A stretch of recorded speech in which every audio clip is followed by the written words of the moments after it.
Said, my name's Jim Burke. I'm with a company named KBI. KBI is the manufacturer of the supercapacitor module. Kind of start from the basics. It's not a battery, and one of the most important things we're trying to get across is we're not trying to eliminate batteries. We know batteries are needed on the vehicles to power all the electrical loads and fans and blowers and GPS and fire suppression. We can't do without batteries. But when those batteries fail because they've been taxed, when the engine isn't running and it's time to start the vehicle, that can be a rather costly event. And the idea behind this nickel carbon device is you put it on board parallel with the batteries during an engine starting event, and then once it's recharged, we isolate it. Being a capacitor, once it's charged up and removed from the circuit, it'll hold that charge for a couple of years. So you can, the concept is you're rest assured there's always an energy storage device on board with enough power to start the engine regardless of what's going on with the lead acid batteries. And I'll try and explain a little bit on the chemistry, how we do that, and the circuitry. We produce two different sizes of these capacitors. TriMet, with the climate that you're in, we're using the smaller version. We refer to it as a 70 kilojoule unit. Kilojoules reference is a reference to how much energy is inside the device. We have a larger device. Physically they would look the same, but inside the cells are the electrodes. The electrodes hold the charge. In a 70 kilojoule device we use a smaller cell, a smaller electrode, and this is really the whole key to the technology. A kilojoule is simply a rating of how much energy it stores. A joule is energy. This device has 70,000 joules of energy in it. And if you were looking at a traditional metal film type capacitor, the type you see in electronics and radios and TVs, it would take a couple table loads of those smaller devices to equal the energy we get out of a 70 kilojoule supercap. That's why they call it a supercap. Technically, it's an electrochemical double layer capacitor. There's a couple different brands and styles out there, but this nickel carbon device is unique. So a lot of what I say and what you read about supercaps, you got to take it with a grain of salt. They're all different. We've all been kind of classified like Kleenex. And Kleenex, there's a lot of different brands and types of Kleenexes out there. Nickel carbon is unique. Some of the things that it can do and the way it reacts are completely different than some of the other technologies out there. And you'd almost have to do a study on each one to understand what they're all about. In a Gillig installation, we've removed half the batteries.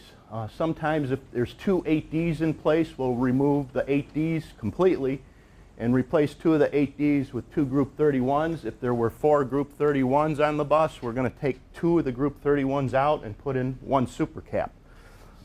Again, reason being is basically all the engine cranking power is going to come from the supercap. We don't need CCAs. We don't need cranking power out of the batteries. This device by itself, without the batteries, has more than enough power to start that engine.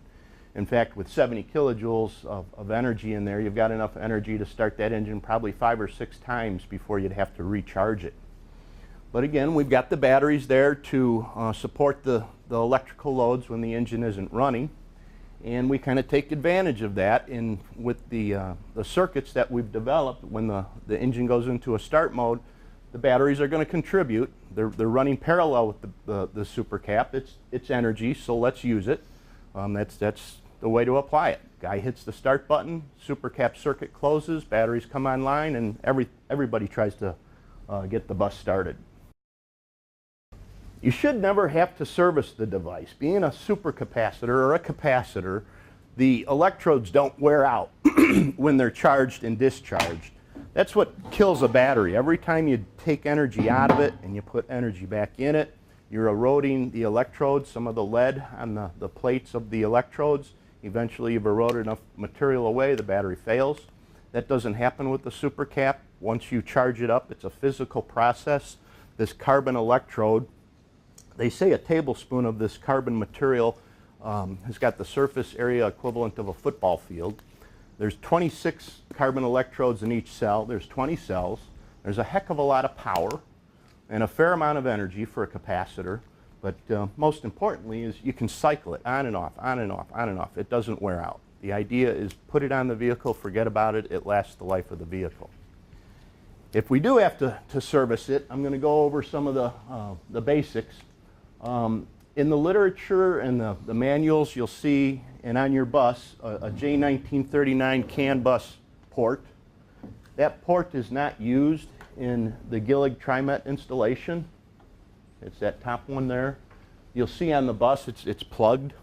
It's there for troubleshooting and reprogramming at the factory if need be. There is a feature someday, if TriMet taps into it, we can feed the I/O system information on the state of charge, the temperature, the cycle duties. It's a fair amount of information that's out there, but if you're not looking for it, it's kind of worthless, so we don't tap into it at the factory. The most important connector or thing we're going to look at is the 4-wire pin connector. Again, on the front of the unit, you'll see that Gillig has got a wiring harness that plugs into that. That's going to turn the device on and off, and it also gives us a signal that the bus is running, that the engine is running, so we can go into a recharge cycle. The other important thing on that faceplate is that LED status indicator. That might be the most important thing we're looking at on the faceplate of the device. That LED indicator is running parallel with the relay that's inside the box. The 4-pin connector, pin number 3 isn't used. The two most important pins to consider are pins number 1 and 2. When pins number 1 and 2 are closed, that green LED should be on. By closing pins number 1 and 2, you're simulating what's going on with the push-button start switch. And whenever that circuit is closed, we're closing the relay.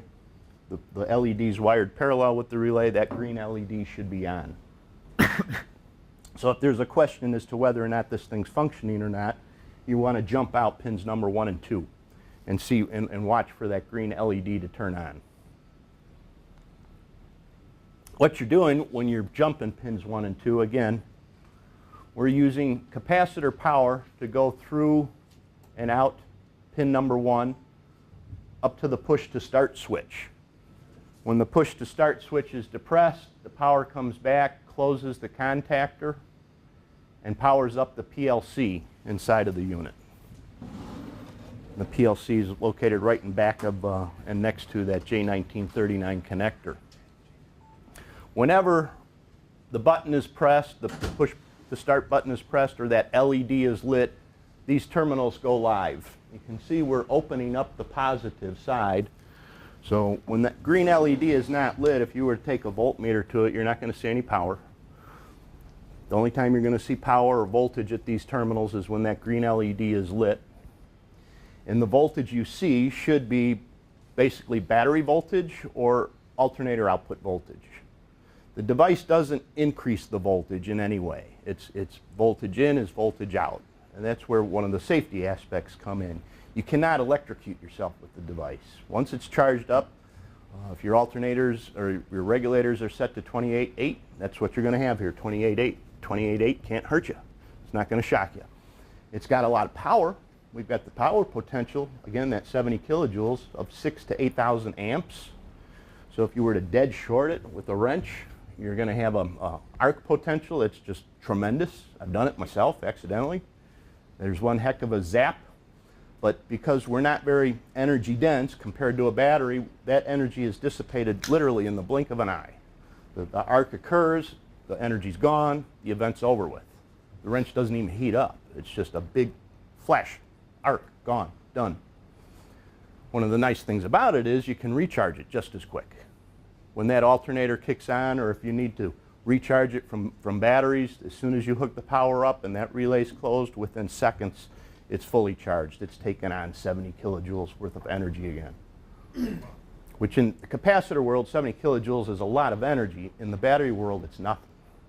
I mean, if electricity is like water, and I always like to use water as an explanation, but if this is the power or energy inside of a battery, that's a fair amount of energy. The energy inside this device is probably about a capful of energy compared to that battery. The difference is the internal resistance. This thing has virtually no internal resistance. It's extremely low. It's about 6 milliohms. It's about 1/10 of a battery. So we can get rid of the energy that's stored inside of there extremely quick, very quickly. Lots of power potential. And we can bring it back on just as equally as quick. If something has gone awry in the bus wiring, odds are you've blown the fuse inside of this thing. And I'll get into that in the next slide or two. But if you suspect it's not working, again, the best way is to jump pins 1 and 2. And I'm going to get John half a dozen of these test leads. But if you don't have one, again, you're going to jump pins 1 and 2. And I'll show you down on the bus what happens. But what you can do is when you close pins 1 and 2, that green LED should come on. We don't need any bus battery power. This thing can be sitting on the bench, if need be, to test its circuitry. When the green LED is on, you should be able to take a voltmeter and see what the voltage is in the cap. And there should be at least 20 volts in there, even if it's been sitting around for years. If it's below 20 volts, we'd want to recharge it, let it sit overnight and check it. But once you turn it on and take the voltmeter to it, you see at least 20 volts.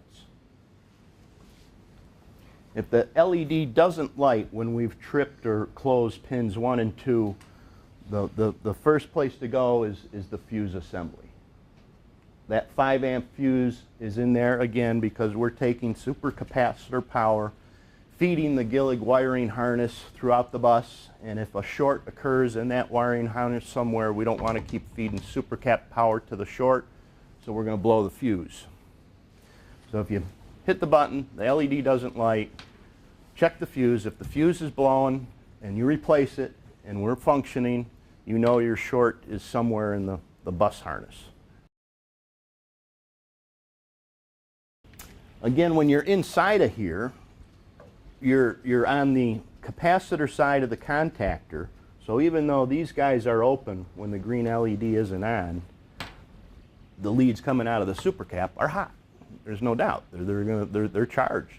So you want to, be careful. Just don't drop a wrench in there, or take your watch off if you're in there, and try not to short out the terminals in the box itself.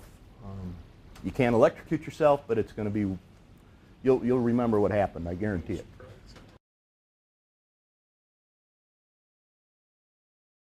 Once the button's pushed, the LED stays on, the engine starts, the LED will go off briefly for about 30 seconds.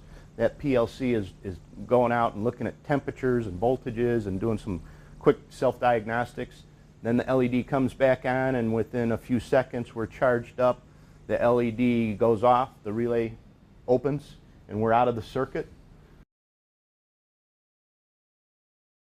Fairly smart charger. We've seen that some of the not so intelligent or inexpensive cheap chargers, if this thing's fully discharged down to less than 4 volts, a lot of battery chargers thinks it's a bad battery. Because it's internal resistance, yeah, it'll trip out. So you need to use a decent battery charger or just hit it with battery power. If for some reason the bus didn't start, fuel problems, electronic problems, whatever, and you've drained down the batteries and the cap to the point where, well, I got to jump start this vehicle, this is a great place to hook up your jumper cables for a number of reasons. When you hook up the jumper cables and the button is pushed, even if we're dead, now we've got power, that contactor is going to close and the supercap is going to recharge in seconds before you even get a chance to try and start the vehicle, before I/O wakes up.